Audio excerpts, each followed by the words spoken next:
Je suis Claudine Barruet, je suis ingénieure de formation aéronautique et j'ai travaillé pendant toute ma carrière dans plusieurs sociétés, aussi bien du monde militaire que aéronautique. Et je suis également déléguée régionale Île-de-France pour l'association Elle Bouge. Et donc à la base, j'ai commencé comme marraine de l'association. L'association Elle Bouge, c'est une association qui a 20 ans cette année. Ça fait 20 ans qu'elle a été créée par Marie-Sophie Pavlak à l'initiative donc de Marie-Sophie, mais aussi d'entreprises qui cherchaient à féminiser leurs effectifs. Et donc cette association, elle a pour but d'aller parler aux jeunes filles, de leur expliquer ce que c'est que le métier d'ingénieur et de technicienne, et de leur donner envie, on espère, de faire ce métier plus tard et de rejoindre l'industrie française. Alors, le but de l'association, c'est vraiment la promotion des métiers scientifiques et techniques auprès des jeunes filles, donc collégiennes, lycéennes. Et depuis 3 ans maintenant, on fait également les primaires pour déconstruire les stéréotypes de genre justement sur les métiers. Alors, l'association Elle Bouge, aujourd'hui, elle est organisée avec une présidente, bien sûr. C'est aujourd'hui Valérie Brusseau qui est la présidente de l'association Elle Bouge, et puis une directrice générale. Et puis, on a une dizaine de salariés à l'association qui sont là pour faire, d'une part, ben, l'aspect événementiel, la communication de l'association, et puis la gestion des partenariats. Et puis, on a beaucoup de bénévoles, un gros réseau de marraines, relais, délégués régionales et puis bien sûr la partie, on va dire, plus conventionnelle, un bureau, un conseil d'administration également qui gère l'association. Dans notre conseil d'administration, il n'y a pas que des femmes, bien sûr, il y a des hommes. Et dans nos bénévoles, on a également des relais. Les relais, ce sont soit des femmes qui n'ont pas de parcours ingénieur, qui peuvent être dans les RH ou qui peuvent être dans l'enseignement, mais ce sont également des hommes qui ont des parcours scientifiques et qui sont là aussi pour prôner, je ne sais pas si le terme est bien juste, mais la mixité dans les entreprises et le fait que cette mixité, elle apporte beaucoup dans les entreprises. Nos partenaires, c'est eux qui financent l'association et c'est eux qui sont aussi là pour donner les lignes directrices, puisque c'est pour ces partenaires qu'on va aller dans les établissements scolaires pour apporter la bonne parole. Donc ce sont des entreprises, mais pas que, ce sont aussi des établissements d'enseignement secondaire. Je pense à des écoles d'ingénieurs, à des universités qui cherchent également à féminiser leurs effectifs. Nos partenaires ouvrent leurs portes régulièrement à nos jeunes filles, parce que ça aussi, c'est intéressant d'aller voir c'est quoi le travail d'un ingénieur, c'est quoi le travail d'une technicienne. Et donc là, c'est des rencontres qui sont très riches aussi, puisque on les fait venir, on leur présente plusieurs métiers de l'entreprise et puis les produits de l'entreprise. Pour bénéficier d'une intervention Elle Bouge, quand on est lycéenne, collégienne, ou même dans un établissement primaire, il veut juste nous solliciter. Donc, sur le site Elle Bouge, effectivement, on retrouve toutes les délégations et on a une adresse générique par délégation à laquelle on peut écrire. Ça peut être une intervention directement dans une classe. De préférence, nous, on prend les jeunes filles. Donc, effectivement, c'est parfois un petit peu compliqué pour les établissements scolaires, mais ça se fait très bien puisqu'on le fait depuis des années. On peut également participer à des forums des métiers. On est très sollicité pour venir avoir un stand. L'établissement scolaire, comment il fait? Il peut nous solliciter, mais il peut aussi s'inscrire sur le site Elle Bouge. Il y a ce qu'on appelle le club des lycées et des collèges. C'est totalement gratuit. À partir de là, il peut aussi bénéficier des interventions qui sont faites, par exemple, pour les visites d'entreprise. Il est informé, grâce à une newsletter qu'on lui envoie, de tous les événements Elle Bouge auxquels il peut participer. Le plus gros défi que je vois, c'est au collège, les jeunes filles, elles se sont déjà pratiquement interdites ces carrières-là. Elles se disent souvent, c'est pas pour moi, c'est pas pour moi, c'est pas, je vais pas être capable, je suis pas bonne en maths ou c'est trop compliqué, c'est des études longues, j'y arriverai pas. C'est une vraie difficulté qu'on rencontre au plus au collège qu'au lycée. Parce qu'au lycée, celles qu'on rencontre, elles ont déjà passé un cap et elles sont déjà parties dans des études scientifiques pour la plupart. Alors qu'au collège, c'est vraiment le choix de l'orientation qui se pose et qui vraiment les questionne. Et c'est pour ça d'ailleurs qu'on a décidé de faire des interventions en primaire. Parce qu'on s'est dit, si on débloque pas le mécanisme avant, on va toujours avoir ces blocages qui seront là au moment du collège. Pourquoi effectivement les entreprises souhaitent féminiser leurs effectifs? Alors, il y a plusieurs raisons pour ça. Je pense qu'il y a autant de talents féminins que de talents masculins. Donc, pourquoi s'interdire d'avoir ces talents dans l'entreprise alors qu'ils sont là et qu'on ne les exploite pas? Donc, ça, c'est une première des choses. La deuxième, c'est que moi, j'ai été manager dans une entreprise et l'ambiance de travail, quand on manage que des hommes ou quand on manage que des femmes ou qu'on manage une équipe mixte, c'est pas la même.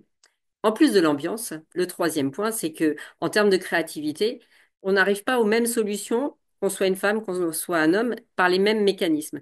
Et donc, c'est très, très riche de pouvoir travailler en mixité et de trouver des solutions ensemble. La créativité, elle est beaucoup plus riche quand on est en mixité que quand on est que entre hommes ou qu'entre femmes. Donc voilà pourquoi ces entreprises veulent féminiser leur métier et veulent avoir des femmes dans l'entreprise. Comment on fait pour devenir marraine de l'association Elle Bouge? Alors, il y a plusieurs façons. Déjà, si on fait partie d'une entreprise partenaire de l'association, bah, c'est assez simple. En général, on est au courant que cette association existe dans l'entreprise. Et donc, il suffit de s'inscrire sur le site Elle Bouge en tant que membre de cette entreprise. Et l'entreprise va valider l'inscription de la marraine. Après, on peut très bien avoir envie d'être marraine et ne pas faire partie d'une entreprise partenaire. Donc là, on peut s'inscrire. On peut également s'inscrire cette fois-ci en tant que marraine indépendante sur le site Elle Bouge. Donc, on devient marraine de l'association et il y a une cotisation qui est, je crois, de 30 euros par an pour les marraines indépendantes qui souhaitent venir témoigner au sein de l'association, venir donner de leur temps. C'est toujours sur la base du volontariat, c'est-à-dire que on propose ces actions à nos marraines sur le site et puis celles qui ont la disponibilité, elles s'inscrivent. Et dans ce cas-là, elle va participer à l'action dans un établissement scolaire ou dans une entreprise. Le fait de faire des interventions, ça apporte aussi beaucoup de choses. Ça nous permet, voilà, d'évoluer aussi, hein, et puis après d'échanger avec d'autres marraines parce qu'on intervient rarement seul dans une classe. Donc, on est avec d'autres personnes, d'autres entreprises. Donc, quelque part, c'est aussi l'occasion de se faire un réseau, ce qu'on fait souvent pas assez quand on est une femme. Alors, moi, j'ai découvert l'association Elle Bouge en 2009. J'ai été sollicitée par les ressources humaines de mon entreprise, Safran, pour venir faire une intervention devant des lycéennes ou des collégiennes à l'époque qui venaient visiter l'établissement. Et donc, on m'a dit, est-ce que tu veux bien venir parler de ton parcours? Moi, j'ai dit oui, avec plaisir. Donc j'ai découvert, je connaissais pas l'association à ce moment-là. Et puis, en fin de compte, quand on est dans le flot de l'action, on travaille, on a sa vie privée, sa vie professionnelle. On ne se pose pas des questions sur un certain nombre de choses. Dans ma carrière, il y a eu des moments où j'ai ressenti effectivement le fait que être une femme, c'est pas forcément un avantage dans l'entreprise. Entre autres, beaucoup de femmes le diront, mais les congés de maternité, où on se dit, quand on revient, on a l'impression d'être parti très longtemps, alors qu'on n'est pas parti longtemps du tout. Mais du coup, on est un peu défavorisé par rapport aux autres personnels qui sont pas partis pendant cette période-là. Avec du recul et puis en discutant avec d'autres personnes de l'association, je me suis dit, c'est intéressant aussi d'aller dire aux jeunes filles parce que plus on sera de femmes dans l'entreprise, moins on sera discriminé. J'ose espérer. Et puis effectivement, j'étais dans une phase où j'étais moi-même manager et je cherchais à embaucher. Et je me rendais compte que embaucher des femmes dans les métiers dans lesquels j'étais, c'était très, très, très difficile. Franchement, j'avais beaucoup, beaucoup de mal. Je recevais très peu de CV de jeunes femmes. Et je me disais, bah oui, il y a vraiment un problème, il faut vraiment qu'on féminise ces métiers. Et donc, c'est là que je me suis dit, allez, je m'engage. Donc, en tant que marraine au début, hein. Et puis petit à petit, je suis devenue déléguée régionale. Alors, je ne suis pas toute seule, hein. On est 5 aujourd'hui en Île-de-France, on est 5 déléguées régionales. Et j'ai continué à avoir ce rôle de marraine en étant déléguée.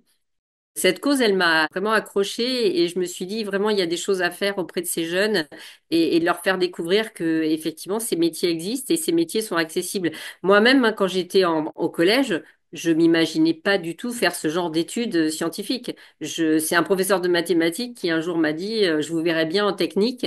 Et moi, je ne savais pas de quoi il me parlait. Moi, j'avais marqué sur ma petite fiche que je voulais être puéricultrice. Donc, donc voilà. Donc, il m'a dit, je vous verrai bien en technique. Et je lui dis, je veux bien, mais je sais pas ce que c'est. Alors, donc, du coup, on a échangé. Et du coup, je suis partie en lycée technique suite à ses conseils. Et je ne regrette absolument pas les études que j'ai fait. et le métier que j'ai fait aujourd'hui. Donc, je me dis, il y a peut-être des jeunes aussi qui seraient très bien dans ces métiers-là, mais qui n'ont pas le professeur de mathématiques qui va les pousser à faire ça. Donc, bah, pourquoi pas devenir marraine elle-bouche pour aller leur dire que c'est possible et qu'elles peuvent le faire. Dans les très belles histoires, effectivement, on en a plusieurs, hein, mais moi, il y en a une qui m'a beaucoup marquée. C'était lors d'un salon du Bourget. On emmène 250 jeunes filles sur le salon du Bourget. Et donc, une année, il y avait une jeune fille qui rêvait d'être pilote de ligne, c'était son rêve. Et donc, cette jeune fille, on a fait le salon du Bourget, on a beaucoup discuté. Et quelques années plus tard, lors d'un autre salon du Bourget, j'ai eu la chance de la recroiser et elle était en costume de pilote et elle était pilote chez Emirates, donc quand même une compagnie incroyable et elle était radieuse. Je me suis dit mais c'est incroyable quoi. Enfin, je lui ai dit bravo. Enfin, franchement, c'était super. Si j'avais un message à transmettre, ce serait envers les jeunes filles, hein. Ne vous fermez pas de porte. Vraiment, ne vous fermez pas les portes. Être curieuse, aller chercher, aller voir les informations.